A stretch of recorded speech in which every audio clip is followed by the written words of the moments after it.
ইসলামে ব্যভিচারের মতো কোনো বিষয় দেখলেও আপনি বলতে পারবেন না। ব্যভিচার, অ্যাডাল্ট্রি, ফর্নিকেশন, জিনা, এগুলো দেখলে আপনি বলতে পারবেন না।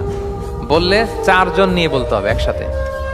আপনি তিনজন যে যদি কাজের কাছে বলেন যে এই ছেলে আর মেয়েকে আমি অপকর্ম করতে দেখছি, কাজী তিনজনকে নিয়ে আগে 80 টাকার বেত মারবে পিঠে। তো করে দেখতে বলছে কে? তোমাদেরকে এই কাজ অবজার্ভ করতে বলেছে কে? কারণ তিনজন মিলে এই উইটনেস হবে না। চারজন উইটনেস যদি থাকে তাইলে তাও আমরা দেখছি বললে হবে না, তারপরও মায়ের। আরো রলি আমি বলি, চারজন এসে যদি বলে যে আমি একজন নারী একজন পুরুষকে নেকেড অবস্থায় এই ঘরে প্রবেশ করতে দেখছি, তারপর কাজে নিয়ে এই চারজনের আশীর্বাদ দিবে, কারণ এতেও প্রমাণিত হয় নাই।